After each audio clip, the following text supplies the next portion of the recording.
Bueno, hoy estamos con un poco de, yo con un poco de tristeza terminando esta serie de Jonás porque realmente se nos ha quedado corta. Volver a estudiarla, volver a reflexionarla cada semana, volver a escuchar la voz de Dios a través de esta hermosa historia de Jonás, que es mucho más que Jonás se arrepintió, fue, predicó y se convirtieron, ahí terminó la historia, ¿no? Es mucho más que eso. ¿Y cómo llamamos esta serie? Cuando la gracia de Dios supera la razón. Qué hermoso es poder saber que el amor, la misericordia, la gracia de Dios te persigue de tal manera que tu mente, tu razón no lo puede comprender y no lo puede aceptar. Y que Él nunca se va a cansar de seguir buscándote. Esa es la historia hermosa de Jonás. Ahora, el título está un poco dudoso en cuanto al título del día de hoy. He titulado el mensaje del día de hoy Jonás, el profeta depresivo. ¿Ya? En el capítulo 1 era Jonás, el profeta fugitivo. En el capítulo 2 era Jonás, el profeta arrepentido. En el capítulo 3, Jonás, el profeta obediente. Y en el capítulo 4, Jonás, el profeta deprimido.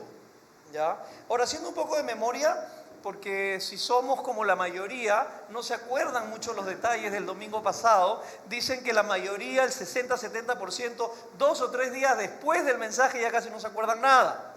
Así que si yo les daría un examen ahora, cuéntenme de qué se trató el capítulo 1, 2 y 3, probablemente se quedarían así como cuando les preguntan algo en el colegio y no saben qué contestar. Así que un breve resumen para que puedas meterte en la historia de hoy y puedas sacar el máximo provecho. Jonás capítulo 1, Dios llama a Jonás y le dice que se levante y que vaya a la ciudad de Nínive, ¿no? Jonás, al igual que en la historia del hijo pródigo, como si fuera el hermano menor de la historia, se levanta en desobediencia y va a tratar de huir de la presencia de Dios. Y va en dirección contraria rumbo a Tarsis, ¿verdad? Y a pesar de que él huye de la presencia de Dios, Dios va en búsqueda de Jonás y lo encuentra. Y a través de cosas inexplicables como una tormenta, a través de que Jonás experimentara casi la muerte en medio de esa tormenta, Dios rescata a Jonás. Y Jonás, estando en el vientre del pez, en el fondo del mar, en el momento más oscuro de su vida, Jonás capítulo 2 que predicó Matías, y eso es lo que termina pasando muchas veces. Gracias, agüita, ¿no? Ah, ya, gracias. Jonás capítulo 2, y normalmente lo que pasa con Jonás es lo que pasa con nosotros. Cuando estamos en el fondo del hoyo, cuando estamos en el peor momento de nuestras vidas, cuando estamos cultivando las consecuencias de nuestras malas decisiones, muchas veces el corazón se vuelve más sensible. Y Jonás allí ora a Dios, reconoce su error y al final termina diciendo, porque reconozco que la salvación viene del Señor, ¿no? Hermoso cuadro, Jonás arrepentido en el capítulo 2, luego viene el capítulo 3, y Jonás como el hijo pródigo, en la historia del hijo pródigo como el hermano mayor, ahora ya no es el desobediente que corre en dirección contraria al padre, ahora va a obedecer al padre. Y va a ocurrir el sueño de cualquier profeta. Él va a llegar a Nínive obedeciendo a Dios y va a predicar el mensaje más corto de la historia.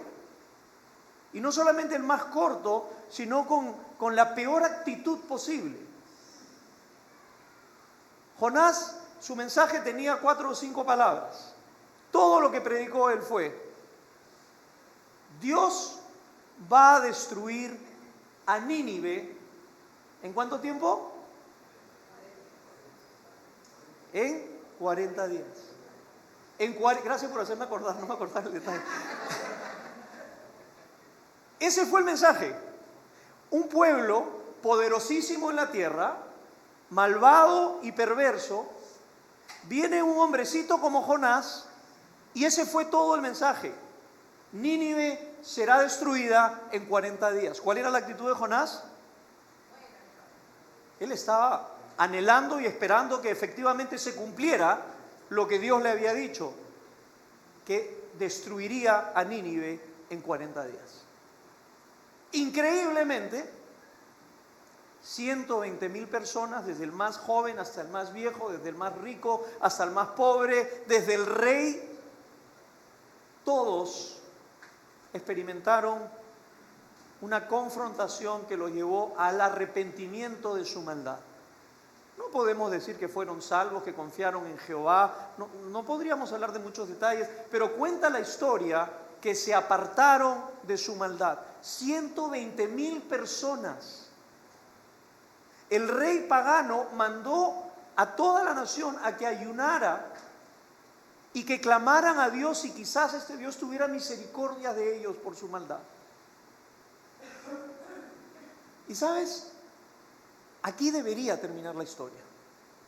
Jonás desobedece, Jonás se arrepiente, Jonás obedece, todo el mundo se convierte y sería un final de película.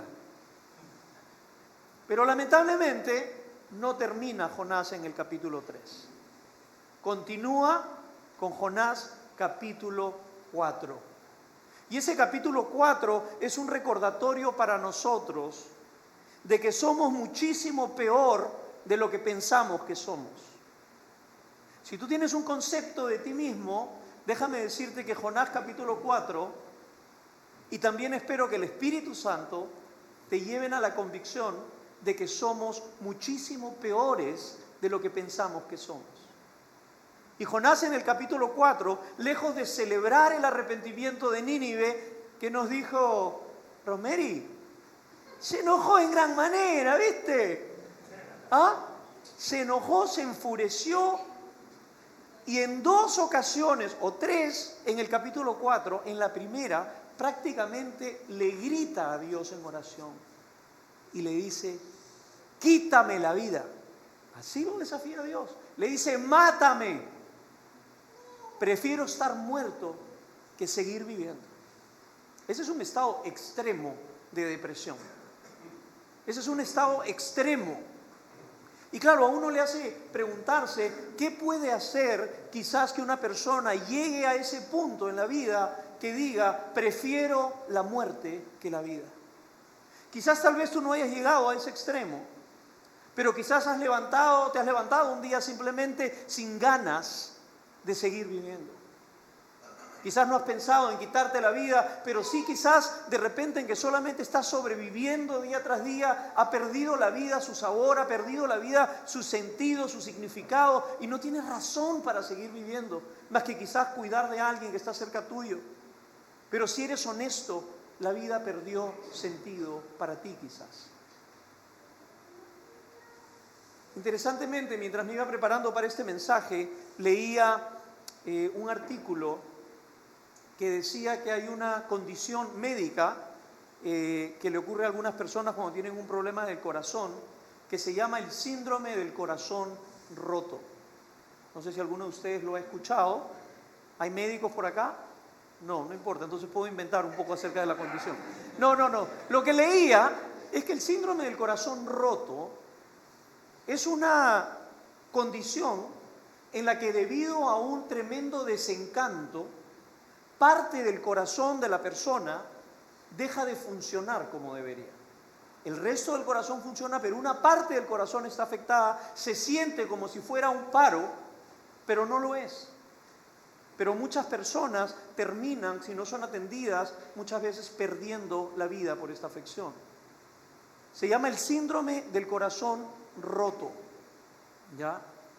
Y dicen, por ejemplo, que está relacionado a cuando una persona, a veces una pareja que de repente ha sido muy unida y cuando ya son bastante mayores, de repente el esposo o la esposa muere y poquito tiempo después la pareja muere. Una tristeza, una pérdida irreparable que simplemente rápidamente se lleva a la otra persona. ¿Qué cosa podría hacer que una persona llegue a ese punto en el que físicamente, emocionalmente, llegue al punto de este corazón roto? Cuando le decía que pensaba en otro posible título, era ponerle el título justamente de esa canción de Alejandro Sanz. ¿Cómo se llama? No, la canción. Corazón, eso sí saben, de memoria saben, ¿no? ¿Quién me va a curar? Corazón partido, corazón roto. Y hoy día vamos a hablar en el capítulo 4 de Jonás Claro, hay muchas razones por las que uno puede llegar a un punto en que la vida ya no tiene sentido, pero ¿qué pasó en la vida de Jonás y cómo se asemeja eso a nosotros hoy? ¿Qué cosa puede llevarnos a ese punto de tener, espiritualmente hablando, el corazón roto, el corazón dividido, el corazón partido? Y vamos a ver en primer lugar cuáles son las causas de un corazón partido, de un corazón roto, de un corazón dividido, y en segundo lugar, cómo sanar un corazón roto, un corazón partido. ¿Ok? Así que veamos en primer lugar qué es lo que causa un corazón roto. Fíjate, cuando la Biblia habla acerca del corazón, yo sé que muchos de ustedes ya saben que no se refiere al músculo del tamaño del puño de tu mano que está aquí en el pecho, ¿verdad? Cuando habla la Biblia del corazón se refiere al asiento donde están nuestras emociones más profundas, nuestras convicciones que nos van a llevar a tomar acciones en la vida. Quizás un neurólogo diría más bien que el corazón vendría a ser lo que es el hemisferio derecho del cerebro. ¿Ok? Es donde están nuestras emociones, sentimientos, voluntades, convicciones más profundas. Ese es el corazón. El corazón no solamente es un espacio de sentir. El corazón es de donde brotan nuestras convicciones y decisiones en la vida. Ese es el corazón. Y sabes, en el caso de Jonás, vamos a ver que el corazón de Jonás estaba partido, estaba dividido. Y eso normalmente ocurre cuando sentimos que tenemos... ¿Por qué estoy usando este micrófono? Gracias. Necesitaba las dos manos. Un corazón se rompe cuando un corazón está siendo prácticamente desgarrado en dos direcciones contrarias. Leo, ¿por qué no me dijiste nada?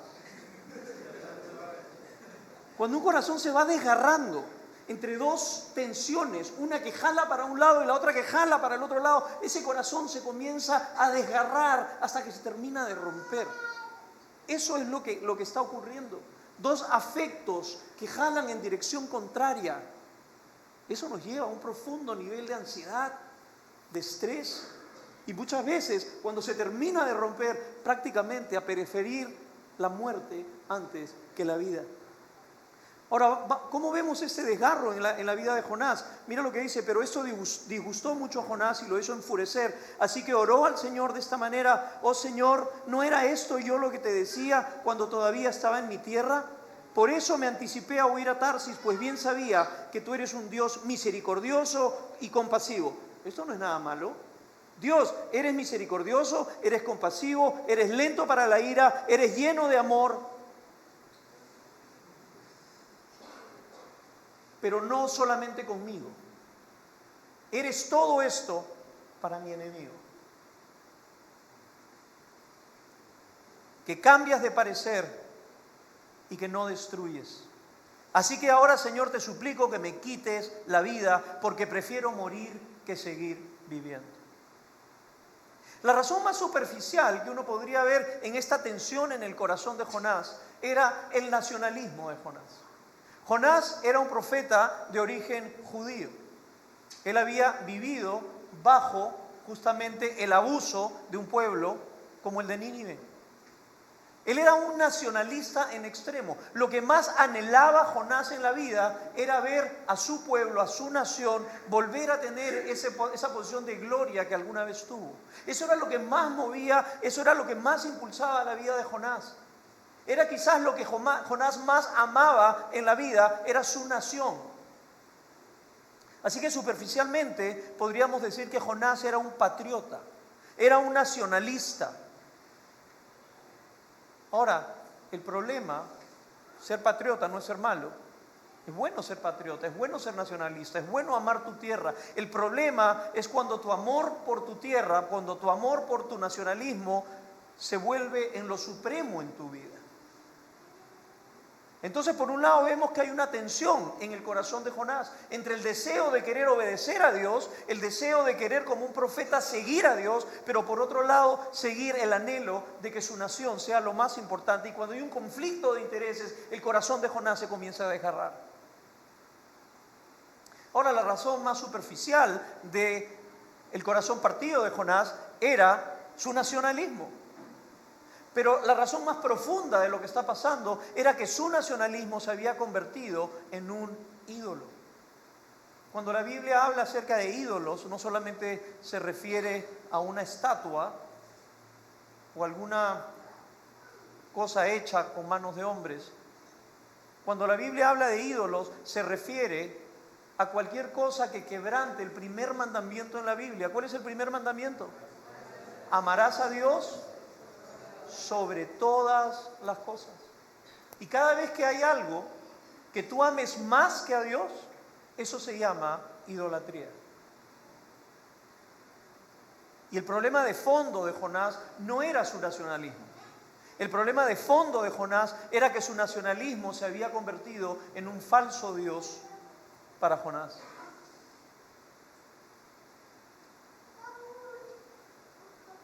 Cuando Jonás prefiere la muerte que la vida, lo que está diciendo prácticamente es que si Dios no me va a conceder lo que el otro Dios quiere, que es mi nacionalismo, entonces no lo quiero. Prefiero morir antes que ver mi nacionalismo fracasado. De alguna manera Jonás estaba llamando a Dios, eres un Dios promiscuo en tu amor. Porque tu amor no solamente es para mí, sino también es para mis enemigos. Me encanta que seas bueno, me encanta que seas perdonador, me encanta que seas compasivo, pero para mí no más. No para los que están en contra mío. Y el tema que es que cuando uno construye un Dios falso, cuando uno pone su confianza, su esperanza, su razón, su significado en un Dios falso, tarde o temprano ese Dios va a colapsar. Tarde o temprano ese Dios va a mostrar realmente lo que también quiere en tu propia vida, ¿no? Y sabes, no somos muy diferentes que Jonás. No somos muy distintos a Jonás, porque tenemos constantemente este conflicto de afectos en nuestro corazón. Por un lado, el mismo Pablo decía, el bien que quiero hacer eso no hago, el mal que no quiero hacer eso hago, miserable de mí. ¿Quién puede decir aquí que no tiene lucha y conflicto de afectos en su corazón? Todos tenemos lucha y conflicto de afectos en nuestro corazón. Y es interesante que cuando uno está tratando de... La Biblia dice, nadie puede servir a dos señores porque amarás a uno o aborrecerás al otro, o aborrecerás a uno y amarás al otro. Nadie puede servir a dos señores. Y acá Jonás está totalmente desgarrado entre sus dos señores, el Dios de Israel y el Dios de su nacionalismo. Y está siendo confrontado. Y nuevamente, estos dioses falsos no son cosas malas. No son solamente drogas, no son solamente cosas que uno podría ver culturalmente como negativas. Pueden ser cosas buenas en tu vida. Puede ser tu trabajo. Puede ser tu salud. Puede ser tu belleza. Puede ser tu familia. Son cosas que Dios te ha dado, pero nunca te las dio para que sean lo más importante en tu vida. Pueden ser tus hijos o tu falta de ellos. Puede ser tu pareja o la falta de ella. Un Dios es cualquier cosa que se vuelve lo supremo en tu vida. Y la tensión de un corazón roto es cuando aquello que más anhelas en la vida lo pierdes o te es esquivo. Yo recuerdo mi propio proceso de conversión, algunos de ustedes se los he contado, he pasado por diferentes etapas. Mi primera conversión, ahora yo la recuerdo y la llamo mi conversión 1.0. En mi conversión 1.0 es cuando decidí hacerme cristiano porque estaba empezando mi matrimonio con Olga, íbamos a tener un bebé, sabía que tenía todos los elementos necesarios para fracasar. Padre divorciado, colérico, enojón, en fin, después le cuento más detalles, pero tenía... Olguita no, Olguita está ahí a decir era perfecta, pero yo era el problema. Y en mi conversión 1.0 fue, Señor, te entrego mi vida por todo lo que tú puedes hacer por mí. Porque quiero que me des un matrimonio feliz. Quiero que me des una familia unida. Quiero que me des un buen trabajo. Quiero que me des una vida que valga la pena vivir. No tenía nada que ver con Dios, tenía que ver con todas las cosas que Dios podía hacer por mí. No tenía que ver con mi amor por Dios, tenía que ver con mi amor por tener una buena familia, por tener una buena posición, por tener un buen trabajo, por tener buenos ingresos, para que le vaya bien a mis hijos, para tener buena salud. Y Dios en su misericordia dice, está bien, acércate con todo tu egoísmo a mí. Está bien, yo te abrazo y te recibo. Ven, ven, ven, ven, ven. Pero pasaron los años y experimenté lo que es mi conversión 2.0. Es decir, oye, soy un egoísta. Me he hecho cristiano por todo lo que Dios me puede dar y me puede dar muchas cosas, pero esa no es la razón correcta. Y en mi conversión 2.0 le digo a Dios, no, yo ahora tengo que servirte a ti. La vida se debe tratar de todo lo que yo puedo hacer por ti. Entonces ahora yo tratando de merecerme el favor de Dios. En la primera era simplemente dame, dame, dame. En la segunda es te pago, te pago, te pago. Voy a ser un buen cristiano, me voy a ir a la selva, voy a vivir al lado de los Drogner allá en la selva. Me voy a quedar 13 años en la selva, voy a pagar el precio de que tú me bendigas. Esa fue mi conversión 2.0. Y después experimenté mi conversión 3.0. Ahorita soy en 3.5. La 3.0 es cuando llegas al punto, oye, la vida cristiana, aunque Dios te puede dar muchas cosas, no se trata de todo lo que Dios te puede dar. Aunque tú puedes hacer muchas cosas para expresar tu amor a Dios y tu gratitud, no se trata de lo que tú puedas hacer por Dios. Se trata de aprender a amarlo por quien es Él, no por lo que te da. Se trata de querer obedecerlo por quien es Él, no por lo que te puede dejar de dar. Y es de disfrutar de esa relación. Y sabes, el Evangelio de alguna manera te tiene que seguir restaurando. Tienes que seguir experimentando esta transformación en tu vida. Ahora, ¿cómo reconocer un Dios rival o un Dios falso en tu vida? Quizás de repente yo les he hecho una afirmación, yo estoy convencido que todos tenemos dioses falsos en nuestra vida. Estoy convencido que todos los días un Dios falso nos toca el corazón. Para que dice, ámame más que a tu Dios. Yo te voy a dar lo que tu Dios no te puede dar. ¿Cómo reconocer a un Dios falso en tu vida? En primer lugar, examina los anhelos de tu corazón por medio de tu oración. ¿Qué es aquello por lo que más oras? ¿Qué es aquello que siempre le pides a Dios? Señor, un milagrito económico, uno nomás. Y siempre oras todo lo que tiene que ver alrededor del dinero. Trabajo, dinero, dinero, trabajo, dinero, seguridad, trabajo. Y lo puedes escudar en todo lo que quieras. Es que a mí no me ha tocado tan fácil, Señor, tengo deudas, Señor, tú sabes. Dinero, dinero, dinero, dinero, dinero. O quizás es salud, salud, salud, salud, salud. Y siempre buscas a Dios solamente por temas de salud. Fíjate, son cosas por las cuales tenemos que orar, no estoy diciendo que no, pero si predominantemente lo que siempre le estás pidiendo a Dios, eso apunta un poquito a algo que quizás Dios está haciendo simplemente un vehículo para conseguir algo más. Ese era el problema de Jonás. Jonás amaba a Dios, Jonás obedeció a Dios, pero lo hacía para conseguir otras cosas de Dios. Ese era el tema. Así que en primer lugar, ¿qué es lo que pides más? ¿Y cómo reaccionas cuando Dios no te lo da? ¿Te decepcionas? ¿Dudas? Dices, quizás el cristianismo no funcionó para mí porque le he venido pidiendo todo este tiempo por X, Y y Z y nada me ha concedido. Dicen que es bueno anhelar ciertas cosas y cosas que le pedimos a Dios son buenas, pero cuando no las tenemos, quizás por supuesto que nos entristecemos, pero no se vuelve algo devastador para nosotros.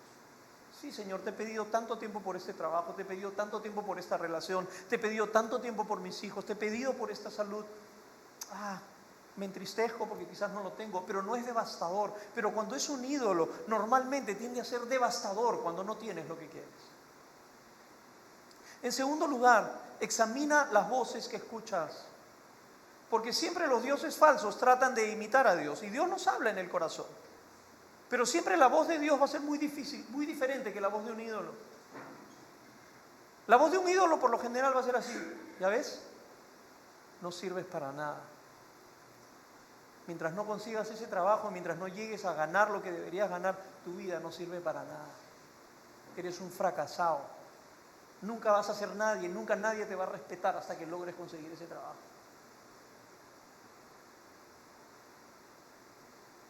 La voz del ídolo siempre es una voz que te va a tratar de impulsar a querer conseguirlo pero haciéndote sentir miserable. Mientras que la voz de Dios es la voz de un padre que ama a su hijo. No es una voz que condena, es una voz que afirma, es una voz que te ama, es una voz que te abraza y que te impulsa desde la seguridad de su amor. ¿Qué voces estás escuchando? Todos tenemos corazones rotos y divididos. La principal causa es el desgarro causado por la tensión entre dos dioses rivales. Ahora, ¿cómo sanar un corazón roto? Veamos ahora lo que Dios hace para sanar nuestros corazones. Dice en el verso 5, Jonás salió, se sentó al este de la ciudad y allí hizo un cobertizo y se sentó bajo su sombra para ver qué iba a suceder con la ciudad. Para aliviarlo de su malestar, Dios el Señor dispuso a una planta, la cual creció hasta cubrirle a Jonás la cabeza con su sombra. Jonás se alegró muchísimo por la planta, pero al amanecer del día siguiente, Dios dispuso que un gusano la hiriera y la planta se marchitó. Al salir el sol, Dios dispuso un abrasador viento del este y además el sol hería a Jonás en la cabeza, de modo que éste desfallecía con deseos de morir. Se exclamó otra vez el profeta depresivo: prefiero morir que seguir viviendo. Y tres cosas quiero mencionarte acerca de cómo sanar un corazón roto. En primer lugar, sanar un corazón roto requiere saber de que este es un proceso, no es un evento. No hay un toque mágico que simplemente te sane el corazón de un momento para otro. No hay una oración especial, no hay una actividad especial, no hay un toque especial. Es un proceso que toma tiempo.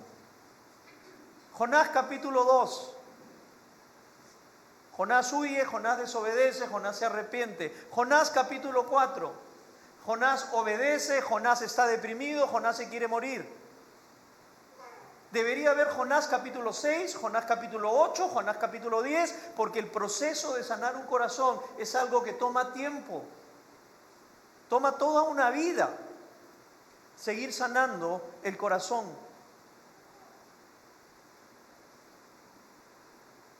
Sanar un corazón, no solamente hay que entender que es un proceso largo, que no hay un toque que diga ya, ahora sí mi corazón, tú eres mi prioridad, tú eres lo que yo más amo en la vida. No, vas a volver nuevamente a luchar, a experimentar lo que es un corazón que se desgarra entre dos afectos que jalan en dirección contraria. Y para esto muchas veces Dios va a permitir que vengan incomodidades a tu vida. Dios permitió que viniera la tormenta. Dios permitió que Jonás pasara 3 días y 3 noches en el vientre de un pez. Y ahora, en medio de esta situación, en medio del berrinche de Jonás, Jonás se va, se sube a una montañita. Si hubiera podido, se hubiera preparado ahí una canchita, algo para tomar, una Coca-Colita. Y ahora acá me espero hasta que el Señor destruya a Nínive. Y yo voy a ver acá los fuegos artificiales de cómo se queman todos estos. Y ahí estaba Jonás. Y Dios en su misericordia hace crecer una plantita porque había mucho sol.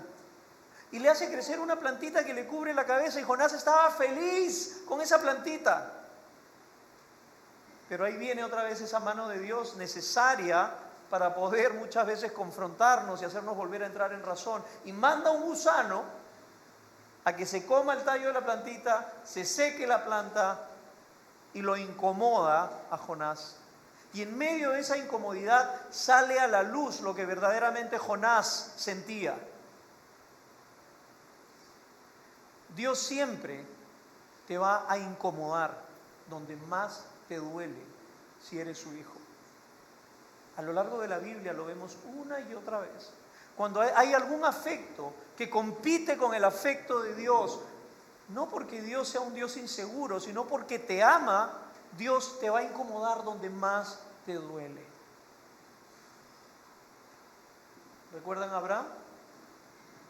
¿Qué era lo que más Abraham quería en la vida? Un hijo. Y Dios le da el hijo. Bueno, primero él tuvo otro por otro lado, porque Dios no se lo daba, y en fin, tratando de resolver. Llega un momento en que Dios lo confronta a Abraham a que tomara la vida y sacrificara la vida de su propio hijo. Y Abraham estaba dispuesto a hacerlo. Seguramente no fue fácil.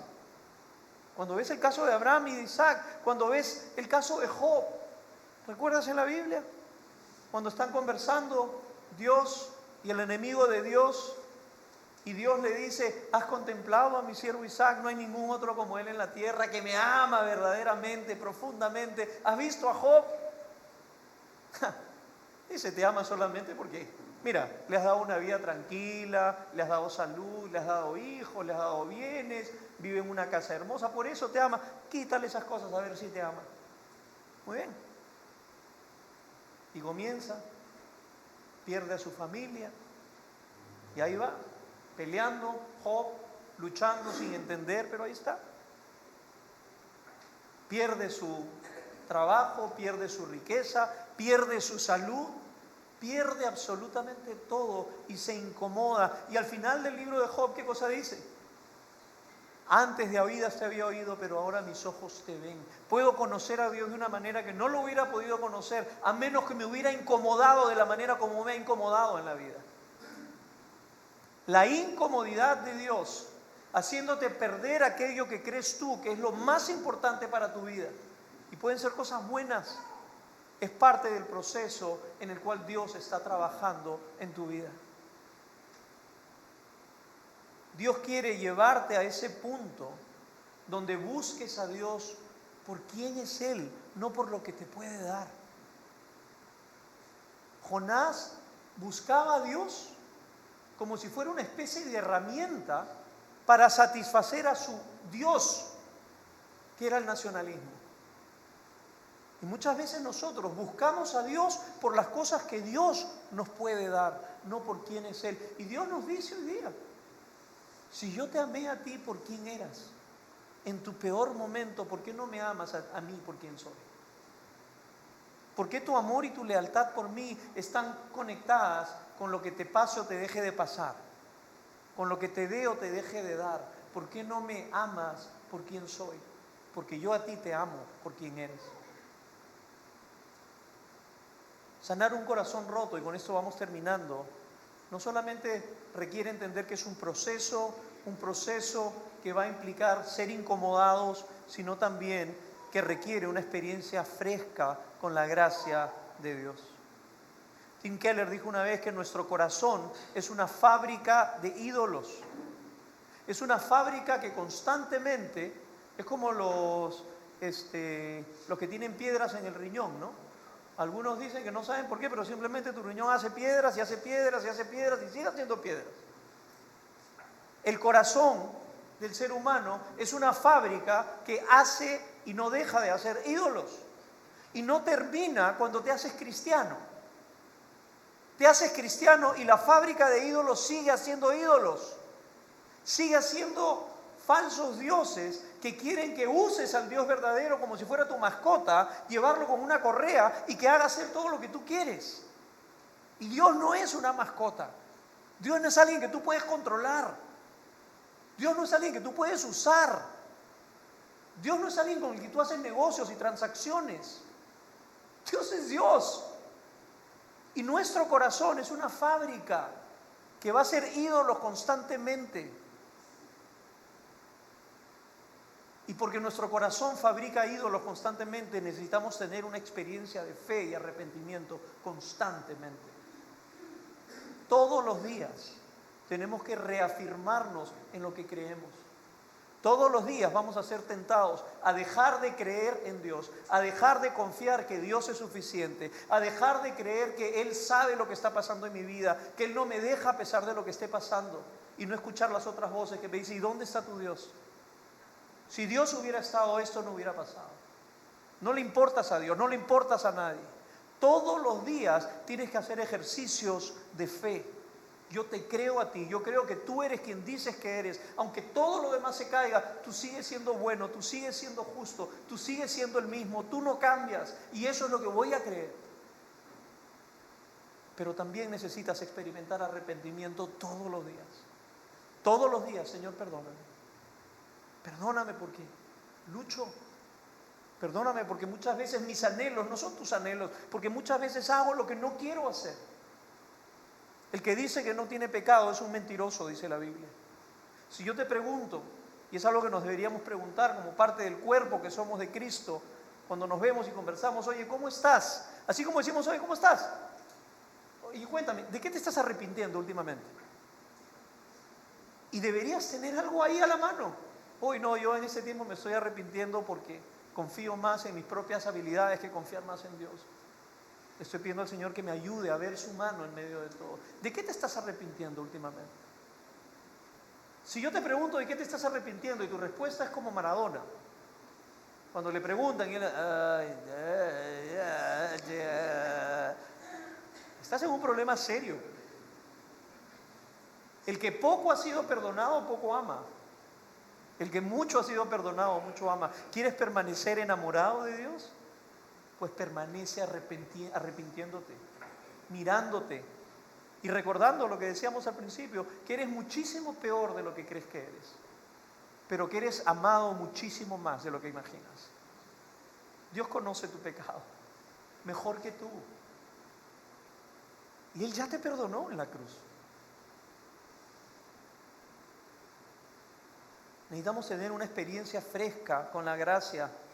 Necesitamos tener esa experiencia del rescate de Dios continuamente. Si yo te pregunto, oye, cuéntame cómo el Señor te está rescatando y vas a retroceder 20 años para decirme el día que el Señor te salvó, estamos en problemas. Yo te puedo decir del rescate que Dios me dio ayer. Esta semana, no les voy a contar los detalles por tiempo, pero y de nuevo venir, Señor, rescátame de esta situación, ayúdame, auxíliame, perdóname, te necesito, Señor. Eso mantiene una vitalidad espiritual. Necesitamos ser rescatados, no solamente cuando te salvó el Señor, ahora, todos los días necesitamos ser rescatados por el Señor. Y finalmente, recuerda esto, que no es la culpa ni la vergüenza la que va a transformar tu corazón, de un corazón roto a un corazón íntegro. Sí, es verdad que la Biblia dice, ven a mí y yo te quitaré ese corazón de piedra y te daré un corazón de carne. Pero Dios nos da un corazón de carne que tiene semillitas de piedra que muchas veces siguen brotando piedras y piedras y piedras.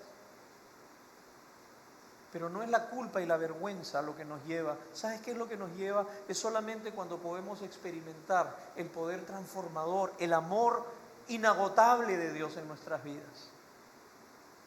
Oswald Chambers escribió un libro hace muchísimos años y había un artículo en ese libro que se llamaba El poder expulsivo de un nuevo afecto. Y es lo que dice que un corazón es transformado, un ídolo es derribado, no porque intentes más fuerte en no querer agradar a ese ídolo, no porque busques otras cosas. La única manera que vas a derribar el afecto por un ídolo falso es cuando un amor más grande llena tu corazón. Entonces tú decides, a ti yo te amo más que a este mugroso y apestoso ídolo. Y porque te amo más, no te quiero en mi vida. Solamente un afecto más grande por Cristo, por Dios, por mirar la belleza de Jesús, es que estos afectos diariamente van a ir rindiéndose a la autoridad de Cristo. El libro termina y no sabemos cuál es la respuesta de Jonás. Como en la historia del hijo pródigo, no sabemos si el hermano mayor entró al banquete o no. Estaba molesto. No sabemos qué sintió Jonás cuando Dios decidió no destruir. No sabemos cuál fue su reacción. Tampoco sabemos cuál será tu respuesta hoy. ¿Estás dispuesto a entrar en una relación con Dios solamente por quién es Él y no por nada que puedas conseguir de parte de Él? La Santa Cena es un hermoso recordatorio de que Dios lo hizo todo, de que la victoria fue conquistada, de que Él te amó cuando tú y yo estábamos muertos en nuestros delitos y pecados. Él murió en la cruz por ti y por mí. Que en la cruz Él perdonó nuestros pecados pasados, presentes y futuros. Que su amor por ti no está en juego. La Santa Cena es un hermoso recordatorio de ese nuevo pacto que Él hizo con nosotros, que no depende de tu capacidad de guardar la ley, depende de la sangre que fue derramada en la cruz. Donde la obediencia es el resultado de haber experimentado ese amor. Y si tú quieres hoy de alguna manera reafirmar ese compromiso de creerle a Él, de querer vivir una vida constante de fe, de arrepentimiento, de reconocer que hay ídolos dentro de tu corazón que luchan entre sí, solamente mirando la belleza del Evangelio representada en el pan y la copa nos pueden ayudar. Él, siendo Dios, se hizo hombre para poder morir, porque si no, no podía morir. Tuvo que tomar forma humana para morir, para que tú y yo no tengamos que morir. Él fue rechazado para que nosotros nunca seamos rechazados y seamos aceptados. Ese es el Evangelio hermoso. Y si nunca antes has confiado en este Cristo, si nunca antes has tenido esta plena seguridad de ser aceptado por Dios, de ser su hijo, de que nada te puede separar de su mano, hoy es una buena oportunidad. Si tan solo confías en Él. Si dejas de pelear y simplemente vienes a Él humildemente a decirle: Señor, te necesito en mi vida. Perdóname, restáurame, derriba todos estos afectos que van contrarios a tu voluntad y ayúdame a amarte y aceptarte por quien eres. Vamos a orar, y las personas que me van a ayudar en la cena, si pueden pasar, por favor. Amado Padre, gracias por tu palabra. Gracias, Señor, por haber registrado esta historia de Jonás, que es un reflejo de nuestro corazón. Señor, siempre huyendo, siempre luchando, siempre yendo en dirección contraria. Señor, te pedimos que nos ayudes. Necesitamos de tu presencia en nuestra vida. Necesitamos, Señor, reconocer que muchas veces tenemos afectos que están por encima que tú. Que a veces de la boca para afuera decimos: Dios, tú eres lo más importante, tú eres a quien más amo, pero nuestra conducta refleja que hay otros dioses que amamos más. Señor, perdónanos. Y te pido que a cada uno de tus hijos que vaya a servirse el pan y la copa, tú le des esa misma convicción. Y que tú le susurres al oído: hijo mío, tú eres perdonado. Yo te amo tal como eres. Ámame por quien soy. Te damos las gracias en el nombre de Jesús. Amén. Pueden pasar, por favor.